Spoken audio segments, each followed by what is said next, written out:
आपने इसमें पार्टिसिपेट करना है। इसमें हर एक दो कॉन्सेप्ट के बाद क्विज आएंगे। ठीक है। और वो सिर्फ क्विज नहीं है, पास पेपर्स से लाइंस उठाई हुई हैं। इवन सिर्फ पीपीएससी की नहीं, सीएसएस की भी करेक्शंस ऐड की हुई हैं। तो उसमें आपने अच्छी तरह से पार्टिसिपेट करना है। अदरवाइज फिर मैं जल्दी जल्दी वरना लेक्चर को पढ़ा दूंगा। क्या पढ़ेंगे जी इसमें? एजेक्टिव्स। कि ये इतनी डीप हैं एजेक्टिव्स कि एमफिल इंग्लिश को भी नहीं पता होता कि अच्छा ये एजेक्टिव्स के ये कॉन्सेप्ट भी हैं।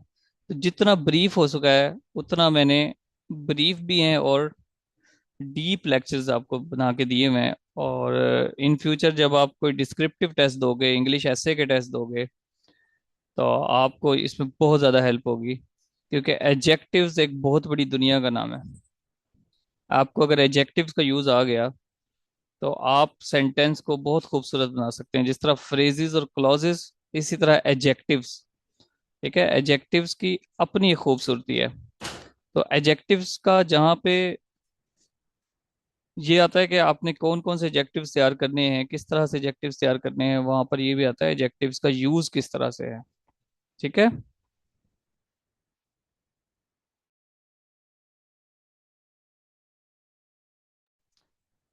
ठीक है। इसी तरह वर्ब्स। तो वर्ब्स में जो पॉजिटिव वर्ब्स हैं और सब्जेक्ट वर्ब एग्रीमेंट्स हैं, उसके डिफरेंट एग्जांपल्स वो साथ साथ बताऊंगा।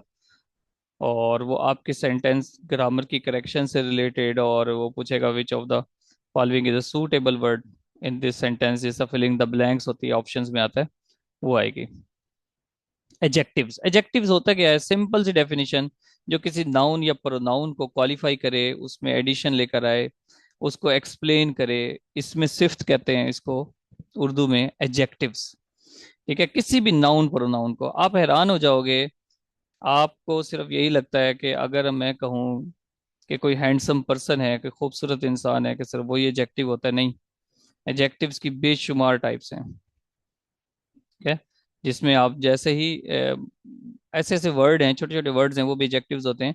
और आपसे इंटरव्यू में भी पूछा जाता है कि ये क्या है, ये क्या वर्ड है, यहाँ पर ग्रामर में उनको एडजेक्टिव्स कहते हैं। इसमें आपको नाउन और प्रोनाउन का कॉन्सेप्ट क्लियर होना चाहिए, और ये भी पता होना चाहिए कि ये वर्ड है कोई भी उस नाउन और प्रोनाउन को क्वालिफाई कर रहा है, उस नाउन प्रोनाउन को एक्सप्लेन कर रहा है, उसको एक्सटेंड कर रहा है, इन्हांस कर रहा है। जब जैसे ही वो नाउन और प्रोनाउन के साथ टच होता है, वो एडजेक्टिव बन जाता है। 8 काइंड है जी, जिसकी एक प्रॉपर एडजेक्टिव है। ठीक है। एक क्वालिटेटिव है, इसके बारे में आप सब जानते हो। क्वालिटी क्वालिटी क्वालिटी बताता है। क्वांटिटेटिव एडजेक्टिव भी है, न्यूमरल है, डेमोन्स्ट्रेटिव है, डिस्ट्रीब्यूटिव है, इंटेरोगेटिव, पोजेसिव एडजेक्टिव्स। और आर्टिकल एडजेक्टिव्स भी हैं। इसको मैंने सेपरेट कलर दिया है।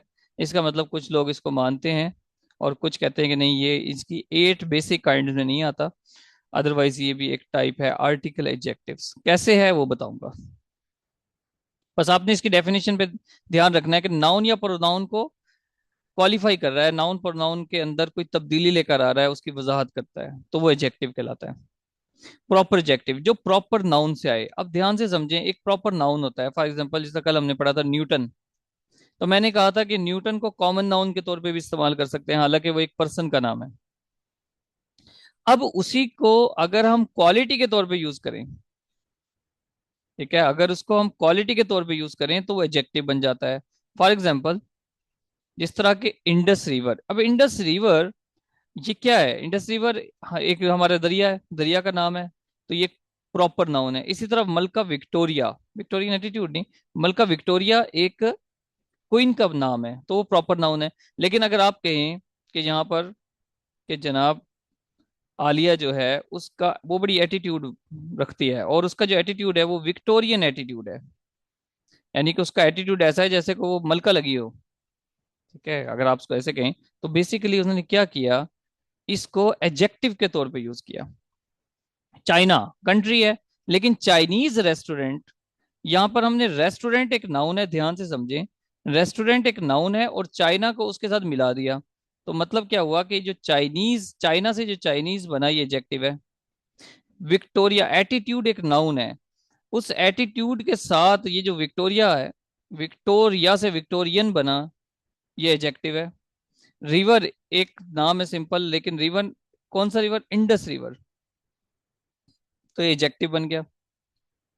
तो इस तरह से, I like a girl but she has Victorian attitude, उसके उसका तो ऐसा एटीट्यूड है जैसे विक्टोरिया का एटीट्यूड हो, मलका विक्टोरिया जैसे। तो ये भी एडजेक्टिव है। हाँ जी, समझ आ गई बात की? ओके करें, फिर आगे चलते हैं। Okay sir. चलो जी, ठीक है। क्वालिटेटिव एडजेक्टिव, क्वालिटेटिव एडजेक्टिव ये कॉमन है, ठीक है, जिनका पता होता है आपको। जिस तरह गर्ल, तो ब्यूटीफुल गर्ल। मैन, कैसा? Nice. Careful women, boring people. तो पीपल एक नाउन है, बोरिंग उसके साथ एडजेक्टिव लग गया। गेस्ट नाउन है, हंगरी उसके साथ एडजेक्टिव है। कैसे हैं जी गेस्ट? भूखे हैं। डॉल नाउन है, कैसी है? प्रिटी। ये सारे एडजेक्टिव हैं। ब्रादर है, कैसा ब्रादर है? जो कि उस नाउन को एक्सप्लेन कर रहा है, यंगर, कि भाई बिगर, एल्डर ब्रदर भी हो सकता है तो यंगर भी है। तो ये इसके साथ एडजेक्टिव्स हैं, इनको हम कहते हैं qualitative adjectives. For example, colour. अच्छा, इसमें कलर भी एडजेक्टिव्स हैं। अगर आप कहते हैं कि ब्लैक, ब्लैक एक कलर है, लेकिन ब्लैक शर्ट आ जाए, तो शर्ट, क्योंकि उस शर्ट को एक्सप्लेन कर रहा है ये कलर, तो ब्लैक एडजेक्टिव के तौर पे आ जाएगा। ब्लैक देखें ध्यान से समझना। रेड एक कलर, जब तक ये सिर्फ एक रेड है इसको हम कहते हैं कलर और एक नाउन है। लेकिन अगर आप कह देंगे कि रेड शर्ट, तो शर्ट के साथ आ गया तो अब ये एडजेक्टिव बन जाएगा। ठीक है। ग्रीन फ्लैग, फ्लैग नाउन है, हालांकि ये दोनों नाउन है, लेकिन जैसे ही ग्रीन इस फ्लैग के साथ जुड़ता है, तो फ्लैग को एक्सप्लेन कर रहा है कि भाई फ्लैग कैसा है? ग्रीन है। तो फौरन से ये एडजेक्टिव बन जाएगा। आपको वो कहेगा, फॉर एग्जांपल क्वेश्चन किस तरह से आएगा, वो कहेगा identify the underline word. Brown के नीचे वो ऐसे अंडरलाइन कर देगा। अब ब्राउन के साथ अगर कोई नाउन आ रहा है तो समझ लेना इसको एडजेक्टिव कहना है कि आपने, ऑप्शंस में होगा कि नाउन है, एडजेक्टिव है, एडवर्ब है। तो आपने कहना है भाई क्योंकि ये शर्ट के साथ आ रहा है तो ये एडजेक्टिव बन गया, नाउन नहीं बना फिर ये। क्लियर होगी बात? क्वांटिटेटिव, क्वांटिटेटिव एडजेक्टिव मतलब जो क्वांटिटी को बताते हैं। अब ध्यान से समझें, शी हैज नो सेंस। अब यहाँ पे ये नो जो है ये एडजेक्टिव है। एडजेक्टिव क्यों है? इसको एडजेक्टिव बनाया किसने? इस सेंस ने बनाया। क्योंकि आपको पता है कि सेंस एक एडजेक्टिव है, सॉरी नाउन है। ही एट मच ब्रेड, ब्रेड क्या है? नाउन है। उसने बहुत ज्यादा खाना खाया, बहुत ज्यादा रोटी खाई। तो उस, वो कितनी रोटी खाई? बहुत ज्यादा। तो उस रोटी को एक्सप्लेन कर रहा है तो ये एडजेक्टिव बन गया। सेंस को एक्सप्लेन कर रहा है, नो, कोई सेंस ही नहीं है, तो क्वांटिटेटिव बन गया। फिर देखें, I did not eat any apple, मैंने तो कोई सेब नहीं खाया। I ate one apple, adjective बन गया one. I ate some apples, adjective बन गया। यू ड्रिंक लिटिल मिल्क, तुमने तो बहुत ही थोड़ा दूध पिया है, तो लिटिल क्या है? एडजेक्टिव है। क्लियर होगी बात?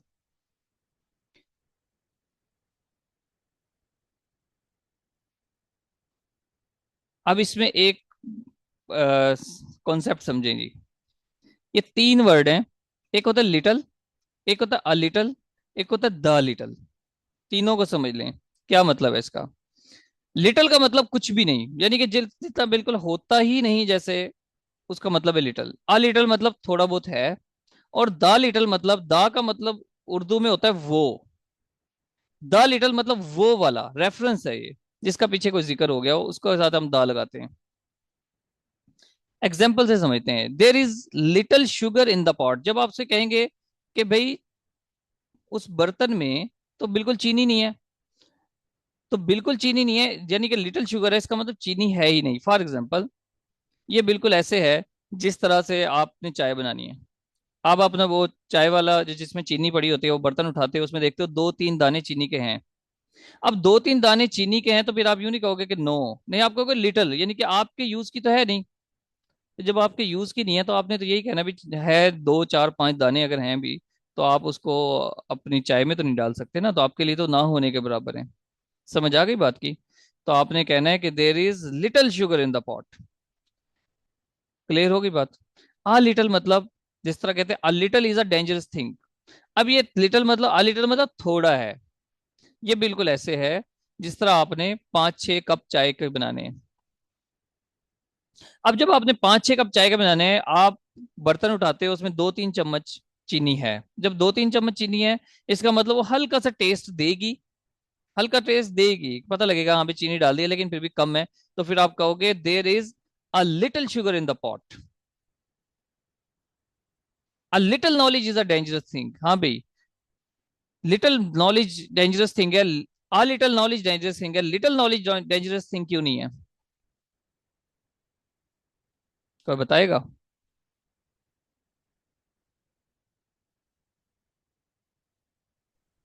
क्योंकि लिटिल में तो कुछ भी नहीं आएगा ना, बिल्कुल खाली होगा। और आ अच्छा, लिटिल में थोड़ा सा। तो आ लिटिल में थोड़ा बहुत है तो वो डेंजरस कैसे हुआ? कुछ तो है ना होने से तो अच्छा है।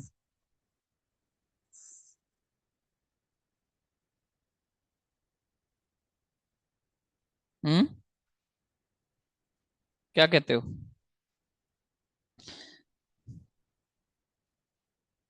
आगे का नहीं पता। अच्छा, देखें, इल्म या तो हो ही ना, वो बेहतर है बनिस्बत के थोड़े इल्म से। क्योंकि जो थोड़ कहते हैं कि थोता चना बाजे घना, हमेशा जो थोड़ा नॉलेज होता है ना, वो इंसान को तंग करता है। इनकम्प्लीट इंफॉर्मेशन, जब आपके पास इंफॉर्मेशन इनकम्प्लीट है तो वो आपके लिए नुकसानदेह है। अगर आपको किसी चीज का इल्म ही नहीं है, फिर तो कोई इशू नहीं है, आपको पता है कि यार मुझे कोई है नहीं, पता ही नहीं इस दुनिया से बाहर कोई दुनिया भी है। लेकिन अगर आपको थोड़ी सी बात पता चल गई, और वो है थोड़ी सी है इनकम्प्लीट, तो वही तो डेंजरस है। या तो आप उसको कंप्लीट इंफॉर्मेशन हो, ठीक है, तो या तो हो ही ना या फिर कंप्लीट हो, दरमियान की जो स्टेट है वो नुकसानदेह होती है। इसलिए ये सेंटेंस है कि a little knowledge is a dangerous thing. इसका मतलब जो थोड़ा नॉलेज है, कुछ कुछ ना कुछ है, वो गलत है, या तो बिल्कुल ही ना हो। क्लियर हो गई बात? The little, the little sugar in the pot is नहीं है यहाँ पे। The little sugar, the little sugar, अच्छा दैट है ना, फिर ठीक है। The little sugar that is in the pot is enough for me. The little sugar, वो वाली शुगर जो मैंने अभी देखी थी बर्तन में, अभी जो मैं देख कर आया हूँ चीनी, वो तो मेरे लिए तो काफी है। It's okay, it's fine. Reference आ गया, वो वाली लिटिल शुगर जो मैंने अभी देखी थी वो काफी है मेरे लिए। क्लियर होगी बात? आगे चलते हैं जी। अब आते हैं न्यूमरल एजेक्टिव। न्यूमरल एजेक्टिव में मतलब ये डेफिनेट न्यूमरल्स भी हो सकते हैं, इनडेफिनेट न्यूमरल्स भी होते हैं। जो नंबर्स होते हैं, अब ध्यान से समझना, 1 2 3 4 5 6 7 8, first second third fourth fifth, single, one only, double, two fold, ये सारे डेफिनेट न्यूमरल्स हैं और ये एडजेक्टिव भी हैं। ये डेफिनेट हैं, इसका मतलब पता है, वन है तो वन है, फर्स्ट है तो फर्स्ट है, डबल है तो डबल है। इनडेफिनेट न्यूमरल, ऑल, सम, अब पता नहीं है ऑल में कितने बंदे हैं, पता नहीं है। All the person sitting in the hall, जितने भी लोग हॉल में बैठे हैं। There are many person sitting in the hall, many मतलब कितने हैं पता नहीं है, फ्यू मतलब पता नहीं कितने हैं, सेवरल पता नहीं कितने हैं। ये तो नंबर्स हैं। आज तक आपने पढ़ा है, सुना है कि नंबर्स भी एडजेक्टिव हो सकते हैं?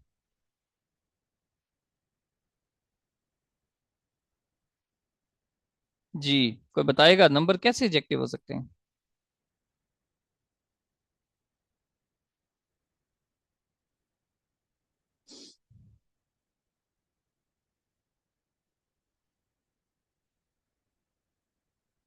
पढ़ा है? कहाँ पे पढ़ा है?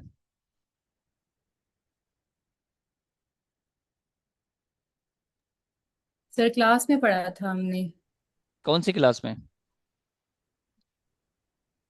सर एफएससी में भी और बैचलर्स में भी पढ़ा था। यानी सर अगर कोई फर्स्ट है तो इसका मतलब है कि उसकी खूबी ही है कि वो फर्स्ट पे है। या जैसे अगर वो सेकंड पे है तो इसी तरह डेफिनेट न्यूमरल्स इस तरह से एडजेक्टिव हो सकते हैं। वन क्या खूबी है?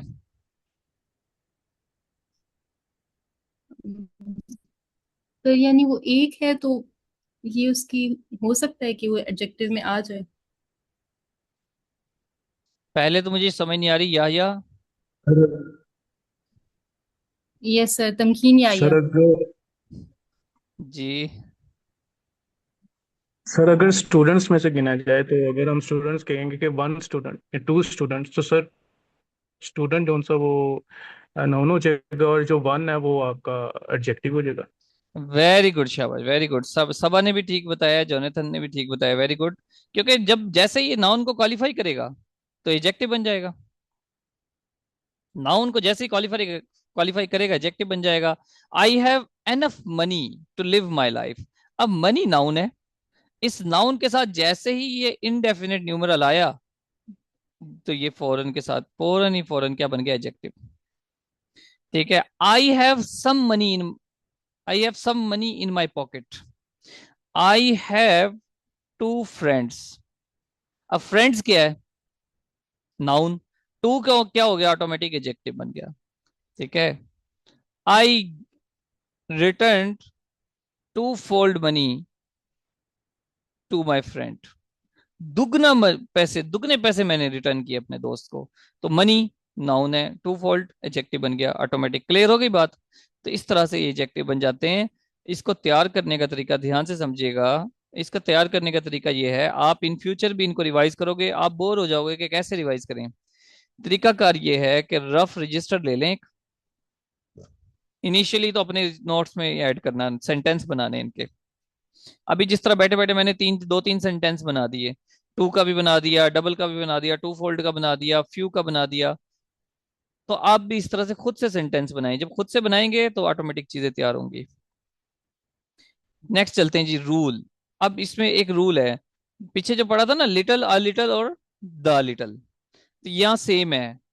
फ्यू मतलब चंद, कितने चंद के ना होने के बराबर है, मतलब है ही नहीं।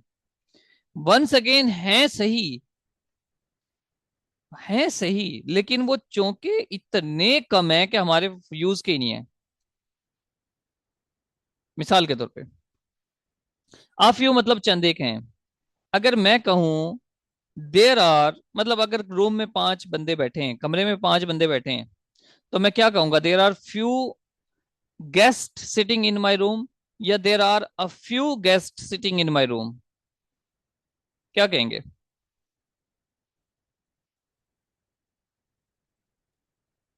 5 बंदे बैठे हैं मेरे कमरे हम में। अब मैं कहूंगा few guest in the room या a few guest in the room. Sir आप ही। A few. अच्छा, इसी सेंटेंस को रिपीट करते हैं जी। मरियम नवाज साहब का जलसा हो रहा है और उसके अंदर 50 लोग बैठे हैं, 50 लोग आए हैं जलसे को सुनने। अब आप क्या कहोगे, there are few persons in the procession or a few persons in the procession? There are few. क्यों? क्योंकि सर जलसा और सिर्फ सिर्फ 50 ना होने के बराबर लोग हैं। एग्जैक्टली, वेरी गुड, शाबाश, वेरी गुड जोनाथन, कमाल कर दिया आपने। तो भाई जलसा है, आप लाख एक्सपेक्ट नहीं करते तो 10,000 20,000 लोग तो एक्सपेक्ट करोगे ना। 50 लोग आए तो ऐसा लगेगा आए ही नहीं है। तो यहां से आप लोगों को, मेरा नहीं ख्याल कि इससे ज्यादा क्लियर कॉन्सेप्ट हो गया कि एक तरफ 5 लोग हैं फिर भी हम कह रहे हैं कि कुछ बंदे हैं, कुछ हैं, लेकिन एक तरफ 50 हैं, उसके बावजूद हम क्या कह रहे हैं, भाई है ही नहीं, ना होने के बराबर है। ये तो लोग क्या हुए, जलसा। द फ्यू वो मतलब जिसका पहले कोई तस्करा आ गया, पहले कोई हवाला आ गया, पैराग्राफ में यूज करते हैं the few. Few women can keep a secret जी। गुल रविश, क्या मतलब होगा इसका, गुल रविश बताएंगे। Few women can keep a secret, इसका इसकी ट्रांसलेशन करो, अरबी में नहीं उर्दू में।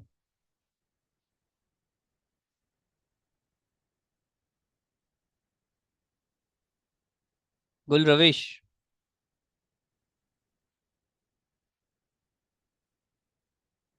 Yes sir.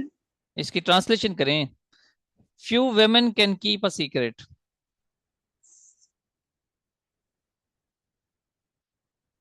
कुछ औरतें सीक्रेट रखती हैं, ये मतलब है। सीक्रेट की उर्दू नहीं आती जी। तमकीन या आप करो इसकी ट्रांसलेशन।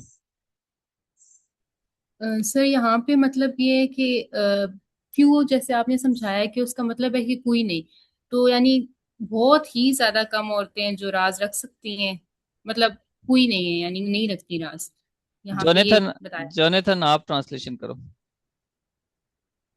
इस तरह इसमें यह है कि कुछ जौन सी औरतें हैं वो सिर्फ राज रख सकती हैं, यानी कि ना होने के बराबर वाली बात है। सही है, वैसे कोई तनकीद और भी है वैसे ट्रांसलेशन ये करे, तो। कोई और ट्रांसलेशन करे, मुझे मजा नहीं आ रहा। कोई और है जी जो अनम्यूट कर सकता है? औरतें तो कोई भी राज नहीं रख सकती, लेकिन इसमें कुछ एक आदमी होगी जो रख ये हुई ना बात, ये हुई ना चंद बात। औरतें रास रख सकती हैं, चंद क्यों ये आ रहा इसका है? होगा। चंद नहीं नहीं नहीं नहीं नहीं, चंद नहीं आना चाहिए। इसका मतलब ये है, देखो मेरी एक बात सुनो, ये मेरी जाती राय नहीं है। इसका मतलब क्या है? इसका मतलब ये है few women can keep secret, इसका मतलब है खवातीन राज नहीं रख सकती हैं। इस सेंटेंस का मतलब ये है। वन सेकेंड मैं कहता हूं कि मेरी इसमें जाती राय नहीं है, लेकिन इस सेंटेंस का मतलब क्या है? चंद नहीं आएगा। इसका मतलब है कि खवातीन राज नहीं रख सकती हैं। समझ आई कि ऊपर से गई?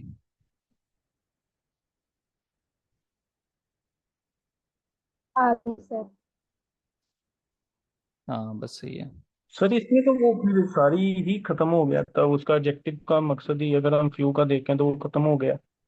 तो यहाँ पे भी हम वो भी लिख सकते थे, none of the women can keep a secret.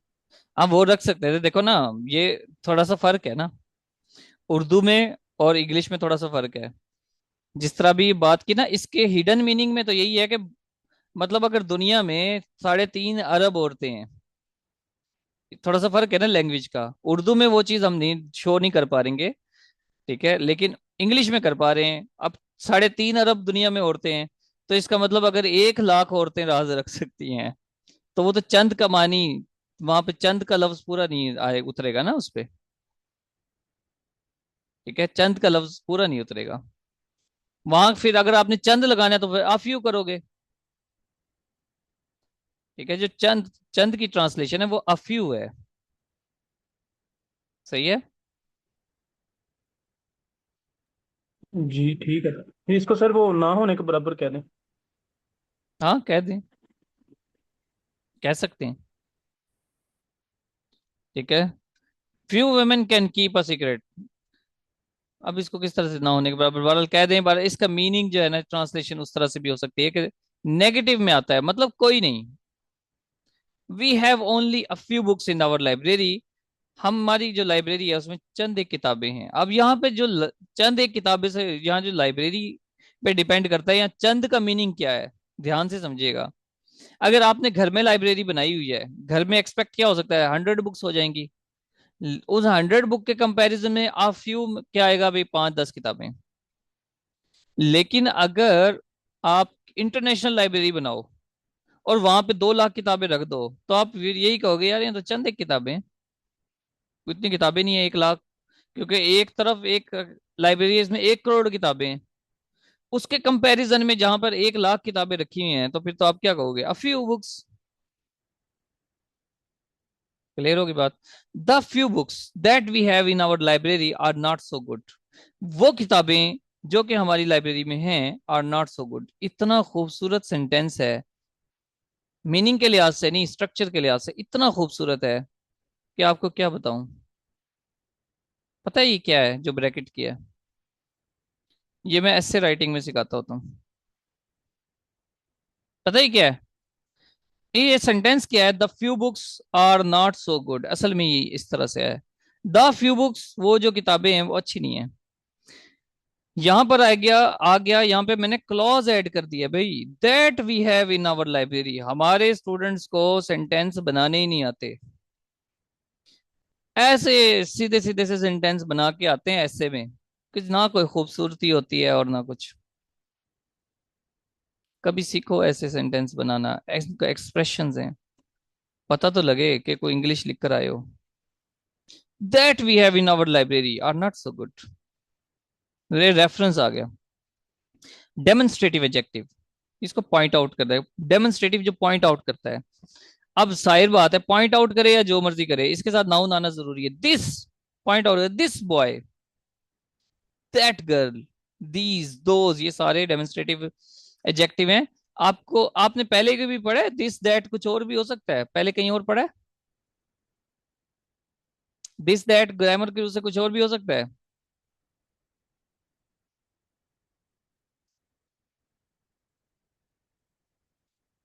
Ji, grammatically this और दैट, दीज दोज कुछ और भी हो सकते हैं, जिस तरह भी पढ़ रहे हैं कि एडजेक्टिव हैं। प्रोनाउन भी हो सकते हैं, वेरी गुड, शाबाश। कल पढ़ा था, प्रोनाउन भी हो सकते हैं। दिस गर्ल, लेकिन वो चूंकि इस नाउन को एक्सप्लेन कर रहा है, दिस गर्ल उस नाउन की तरफ इशारा कर रहा है। This girl was stealing money from the shop, तो शॉप से मनी चुरा रही थी, पैसे चुरा रही थी this girl. This car is mine, this car, इस कार की वजह से ये दिस जो एडजेक्टिव बन गया। दोज फ्लावर्स आर ब्यूटीफुल, वो फ्लावर्स दोज फ्लावर्स बड़े खूबसूरत हैं, बहुत खूबसूरत हैं। This car, this is my car, this is my car, ये प्रोनाउन हो गया जी। क्यों? क्योंकि इस दिस के बाद फौरन क्या आ गया? Helping verb, static verb, sorry helping verb नहीं, स्टैटिक वर्ब है ये। दोज आर ब्यूटीफुल, दोज के बाद कोई नाउन नहीं है, जब कोई नाउन नहीं है तो फिर ये प्रोनाउन कहलाएगा, ये प्रोनाउन कहलाएगा। अब ये हमने पढ़ लिया था, दिस इज माई का वगैरह वगैरह एडजेक्टिव से। She advised him to read these books, बताएं जी, यहाँ पे जो दीज है वो प्रोनाउन है कि एडजेक्टिव है?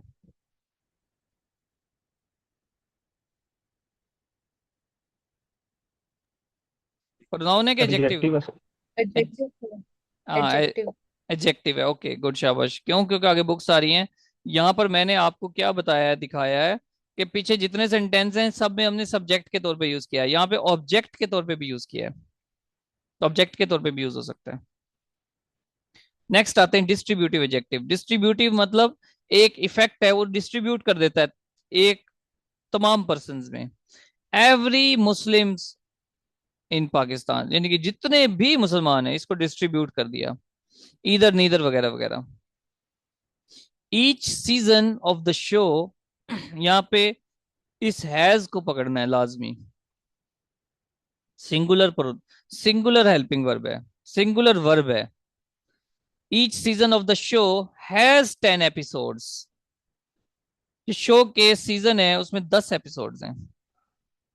इधर way is fine with me, either way is fine with me, चाहे कोई सा भी तरीका हो मेरे लिए ठीक है, कोई मसला नहीं मुझे। यहाँ पर सब्जेक्ट वर्ब एग्रीमेंट देख लें कि ईच सीजन हो, इसमें अब ये सीजन काफी सारे हैं, उसके बावजूद ईच आने से इसमें एस का इजाफा भी नहीं होगा। इसका मतलब ये नाउन प्रोनाउन या सब्जेक्ट भी सिंगुलर आएगा, इधर वेज नहीं, वे, और वर्ब, ऑटोमेटिक वर्ब भी सिंगुलर आएगा। Neither parent came to meet the teacher, neither of us, twist देख रहे हो? जब आप नीदर को डायरेक्ट नाउन के साथ जोड़ोगे तो ये तो आएगा सिंगुलर, लेकिन जब नीदर ऑफ आ जाएगा तो फिर आपका जो सब्जेक्ट है वो एक तो हो गया उसकी ऑब्जेक्टिव फॉर्म, दूसरा वो प्लूरल आएगा। Neither of us went to the concert, neither of them went to the concert, तो ऑब्जेक्टिव फॉर्म है और प्लूरल है, मीनिंग दोनों का तकरीबन सेम है। बात समझ आई कि ऊपर से गई है?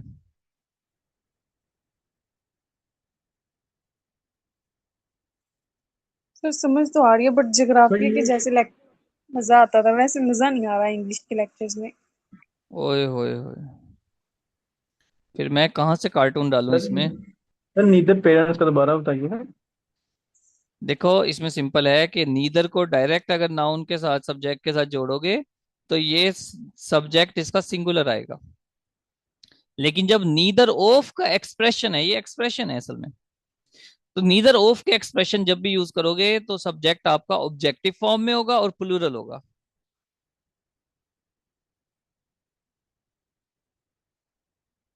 ठीक है,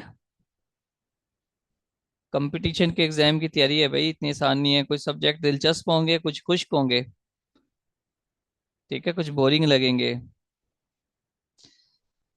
तो मैनेज करना पड़ेगा। इंटेरोगेटिव, इंटेरोगेटिव अब हैं तो क्वेश्चन, लेकिन हमने उसको चूंकि वो नाउन प्रोनाउन के साथ सब्जेक्ट के साथ जुड़ जाता है तो वो एडजेक्टिव बन जाता है। हुज होम इज दिस, अब चूंकि इस होम के साथ जुड़ गया, हुज होम इज दिस, तो ऑटोमेटिक हुज जो है वो एडजेक्टिव बन गया, ये किसका घर है। हुज होम इज दिस, अब जिसमें जो मेन सब्जेक्ट है ना वो दिस है, या होम, होम के साथ आ गया। व्हाट पेंसिल इज दैट, ये किस तरह की पेंसिल है। व्हाट पेंसिल इज दैट, वो कौन सी पेंसिल थी, किस तरह की पेंसिल थी। विच फ्लावर डू यू लाइक, तुम्हें कौन सा फूल पसंद है। विच फ्लावर, तो ये विच जो है इस नाउन के साथ आ रहा है, सब्जेक्ट के साथ आ रहा है, तो ऑटोमेटिक ये बन गया हमारा adjective. Interrogative pronoun, who, whom, where, which, what. Which is heavier, क्या चीज है जी हैवी है। हु इज ही, वो कौन है। ये प्रोनाउन है, हु के साथ इज आ रहा है, विच के साथ इज आ रहा है, तो ये प्रोनाउन बन गए।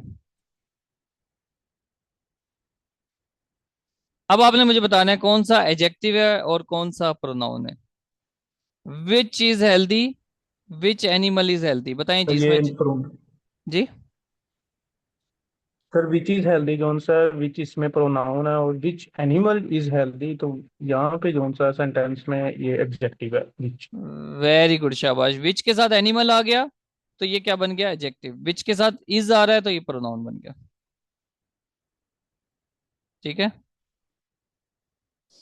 पोजेसिव, माई, अब आपको, अब आप खुद भी बना सकते हो। आपने, आपको पता है कि माई जो है वो प्रोनाउन है, लेकिन जैसे माई मॉम आ जाएगा, माई फादर आ जाएगा, तो एडजेक्टिव बन जाएगा। देयर एक प्रोनाउन है, लेकिन अगर कहेंगे देयर होम, उनका घर, तो ये पोजेसिव एडजेक्टिव बन जाएगा। ऐसे ही है ना जी, तो आप खुद इसको बना सकते हो। थोड़ा सा कॉन्सेप्ट क्लियर हो गया तो बन जाएगा खुद ब खुद।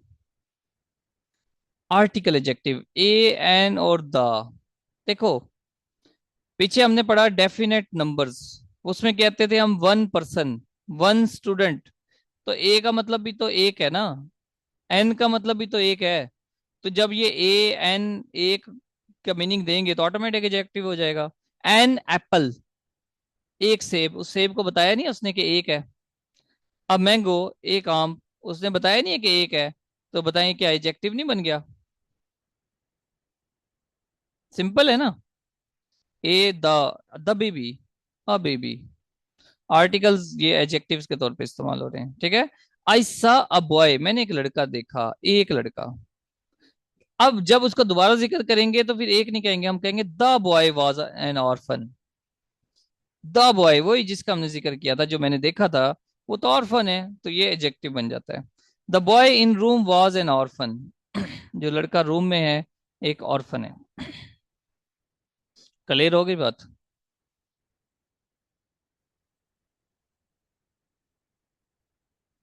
क्लास एंड हो जाए तो दोबारा ज्वाइन करना।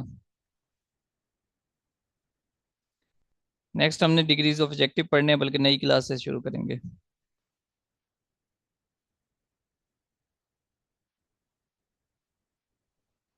अच्छा, अब आपको मतलब लग रहा है कि पहले जैसे मजा नहीं आ रहा, क्योंकि आपको इंग्लिश पसंद नहीं होगी ना।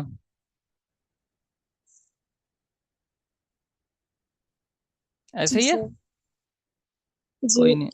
हर हर स्टूडेंट का कोई ना कोई जियोग्राफी, सब्जेक्ट, हर स्टूडेंट का पसंद तो कोई, जियोग्राफी तो मजे के थे। हर स्टूडेंट का कोई सब्जेक्ट होता है जिसमें वो वीक होता है,